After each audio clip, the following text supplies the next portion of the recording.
Hai, selamat pagi anak-anak ibu sekalian. Jumpa lagi dengan Ibu Iska. Saat ini kita akan belajar matematika.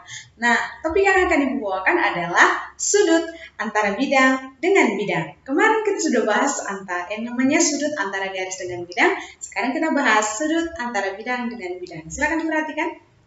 Nah, untuk yang pertama, ini sekaligus sebagai pembuka kita, yaitu sudut antara bidang ABCD dengan bidang BCHE. Nah, kalau dikatakan dengan yang namanya sudut antara bidang, berarti kita posisinya adalah tetap pada yang namanya bangun dimensi 3. Kita perhatikan, ABCD itu adalah sebagai alas, dan BCHE itu adalah yang namanya bidang diagonal. Nah, bagaimana kita mau menentukan yang namanya sudutnya?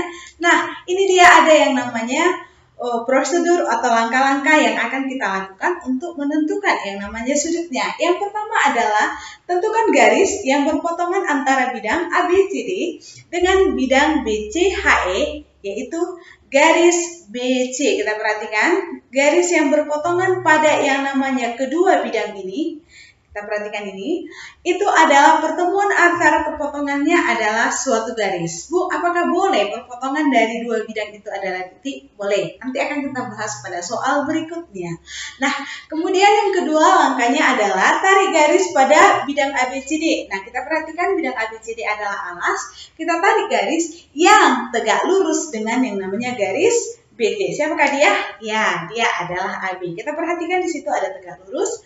Langkah selanjutnya tarik garis pada bidang yang kedua, yaitu bidang BCHE. Nah, maka tegak lurus dia terhadap yang namanya garis BC itu adalah garis EB. Nah, nampak ya? Yang berwarna ungu. Oke, maka perpotongan dari yang namanya kedua garis itu berada pada yang namanya satu titik, yaitu titik siapa? Titik si B. Maka sudut yang terbentuk adalah sudut si B. Otomatis sudut yang terbentuk dari kedua garis itu adalah sudut ABD. Nah, itu dia.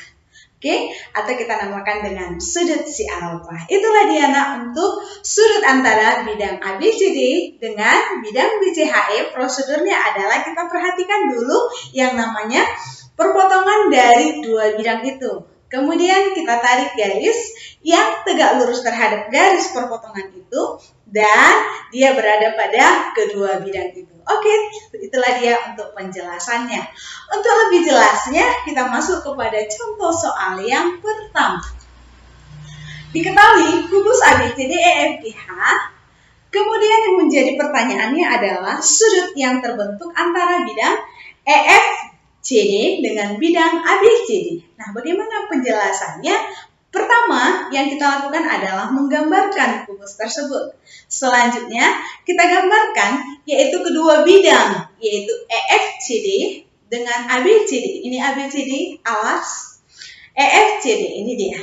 Nah, bagaimana cara mengerjakannya? Sama seperti langkah yang tadi, berarti kita pertama adalah menentukan perpotongan dari kedua garis tersebut.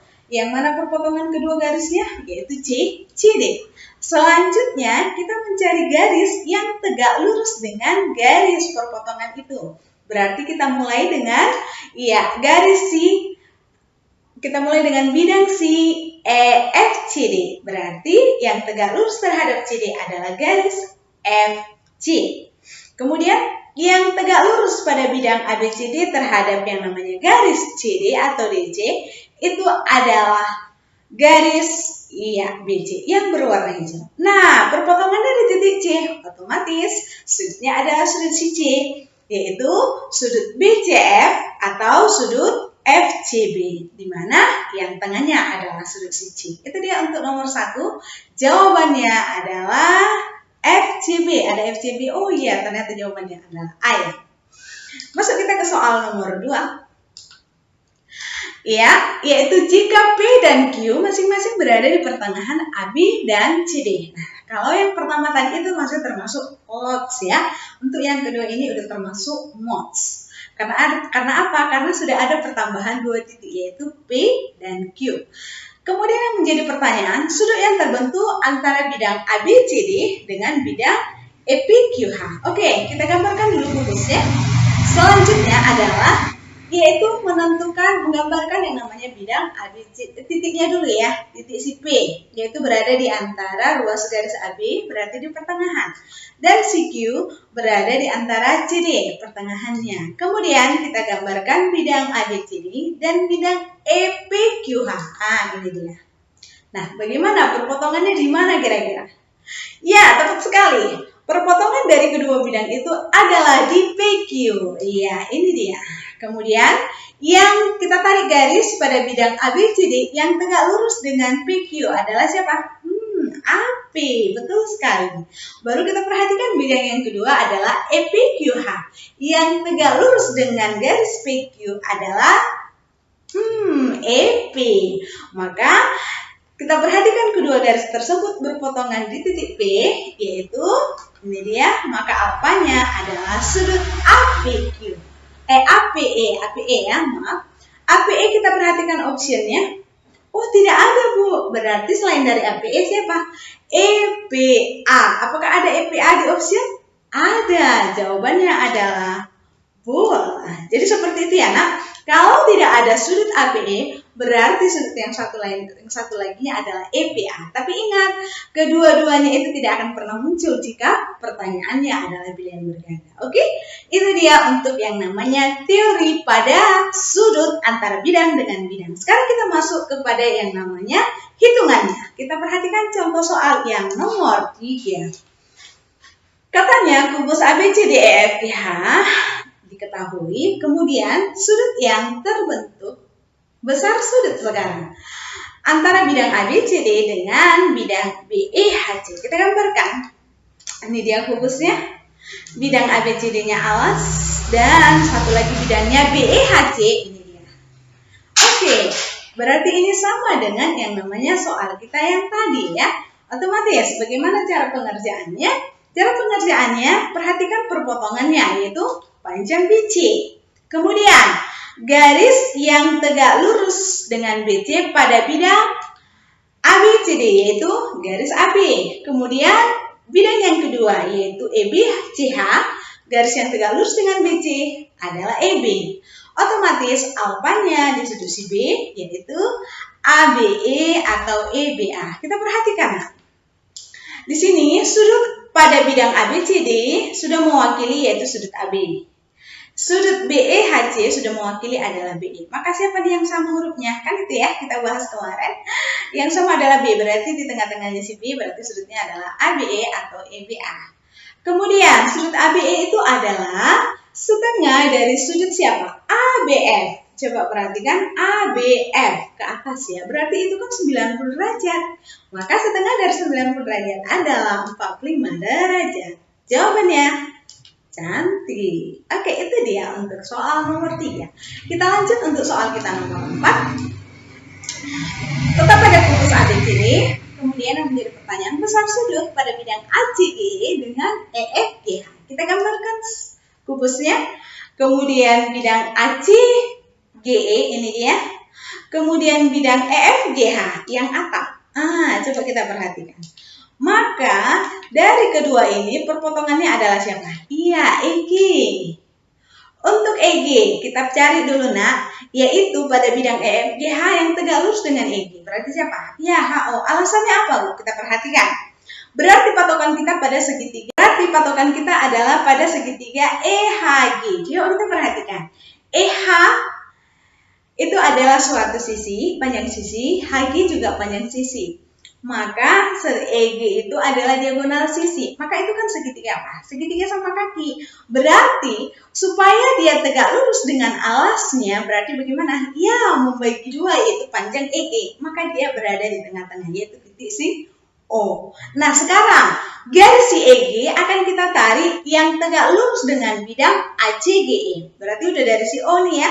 Berarti yang tegak lurus ke bawahnya adalah pertengahan dari si AC, yaitu si P. Ini dia gambarnya.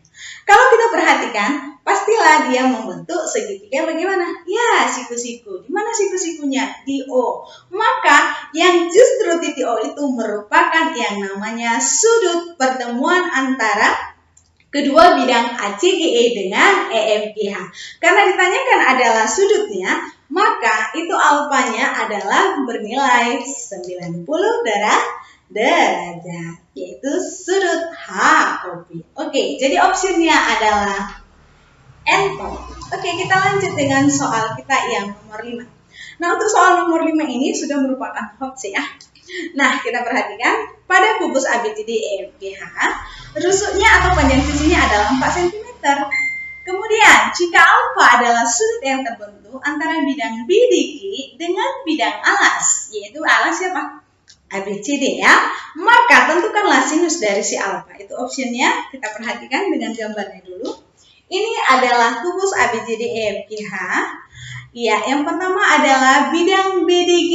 Ini dia bidang BDG. Kemudian bidang alasnya, berarti yang bawah.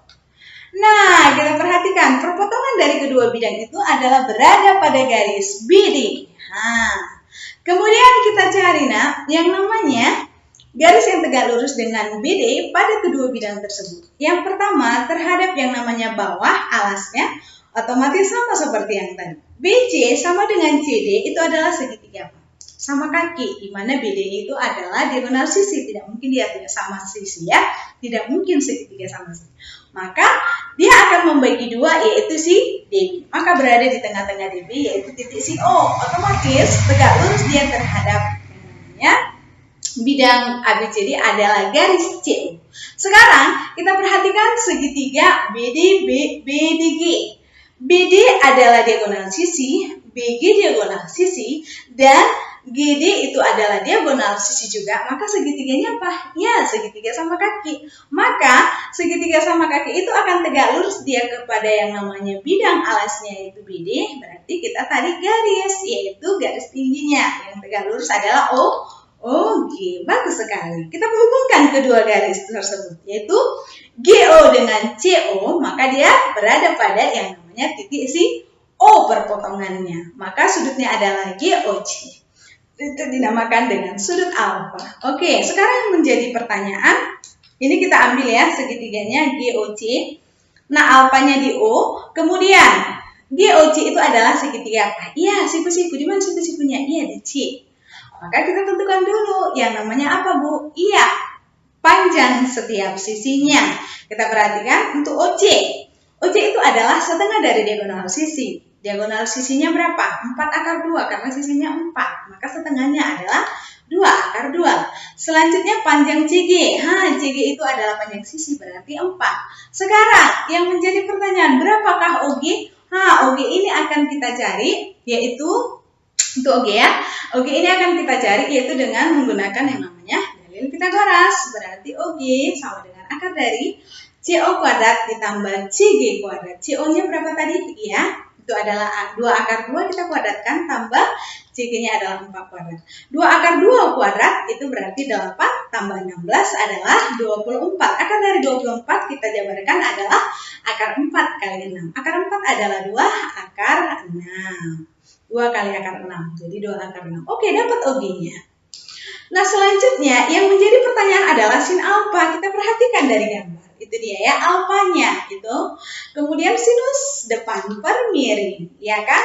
Berarti depan per miringnya, depannya adalah 4 dan miringnya tadi adalah si OG yaitu 2 akar 6. Maka 4/2/6 kita tembak. Berarti dibagi 2.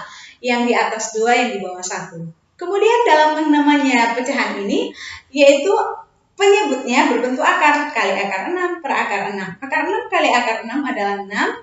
2/6 berarti berapa? Sepertiga ya. Sepertiga apa? Sepertiga akar 6. Oke. Sepertiga akar 6 pada optionnya jawabannya adalah dodol. Oke, itu dia untuk soal yang nomor 5. Oke, gimana? Bisa ya, Nak? Oke, kita lanjutkan untuk soal kita yang terakhir. Ini adalah soal yang super hot. Oke, kita perhatikan. Pada kubus ABCD EFGH, rusuknya atau panjang sisinya adalah 2 cm. Kemudian titik si M dan si N, ada muncul M dan N. Itu adalah titik tengah dari panjang sisi CG dengan AI.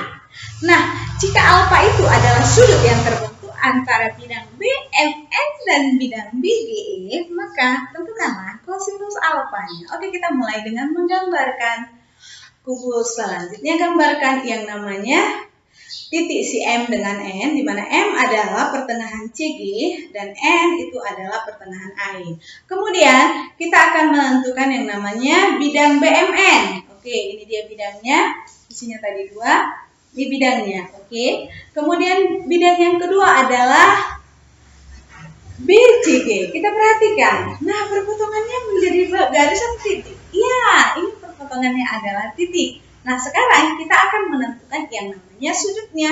Berarti kita mulai dari titik si B pada bidang yang namanya BMN. Titik, supaya dia yang namanya tegak lurus, berarti kita proyeksikan ke tengah. Bagaimana? Apakah dia membagi 2? Kita perhatikan.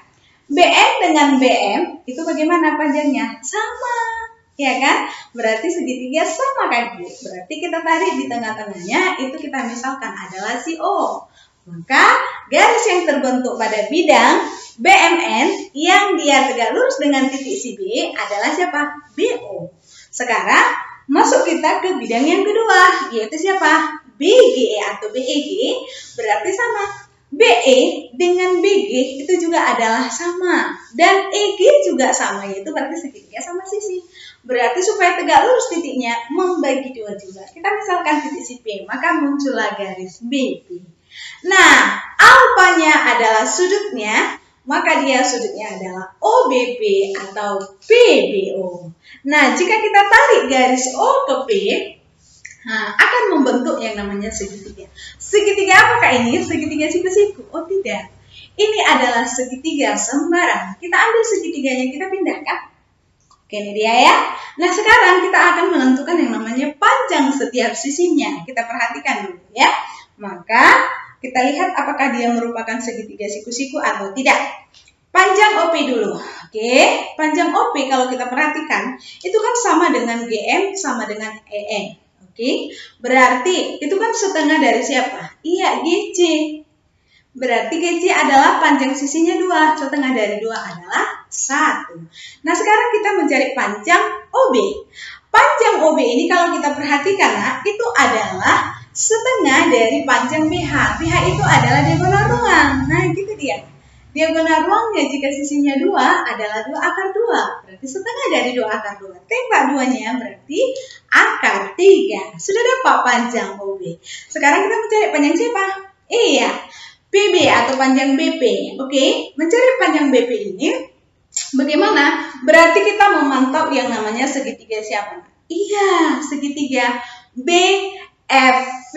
Berarti segitiga apa? Siku-siku. Siku-sikunya di mana? Di F. Oke, ini dia gambarnya. Oke, ini dia BFB. Itu segitiganya adalah BFB. Kemudian kita cari dulu berapakah panjang PF. Ini ya. Kenapakah akar 2? Karena setengah dari yang namanya FH. FH itu diagonal sisi setengah dari 2 akar 2. Berarti akar 2.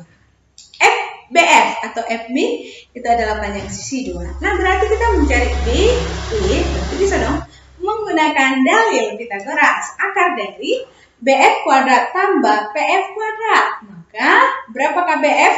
2 kuadrat. PF akar 2 kuadrat. Berarti akar 2 kuadrat tambah 2 kuadrat tambah akar 2 kuadrat. Berarti 2 kuadrat 4, akar 2 kuadrat adalah 2. Akar 4 tambah 2 adalah akar 6. Dapat BP. Nah, maka dari sini OP adalah 1. OB adalah akar 3 dan PB atau BP adalah akar 6. Nah, segitiganya kita tarik kemari supaya apa? Mencari yang namanya kosinus alfa. Tapi sebelumnya kita cari dulu apakah dia segitiga siku-siku. Nah, kita lihat dulu nak. Kalau kita buat misalkan dia miringnya adalah akar 6, kita tes. Akar 1 kuadrat tambah akar 3 kuadrat. 1 kuadrat adalah 1, akar 3 kuadrat adalah 3. 1 tambah 3 adalah 4. Akar dari 4 adalah 2. Apakah sama dengan akar 6? Oh, tidak. Berarti dia bukan segitiga siku-siku, melainkan segitiga sembarang. Berarti untuk mencari yang namanya kosinus pada segitiga sembarang, bagaimana nak?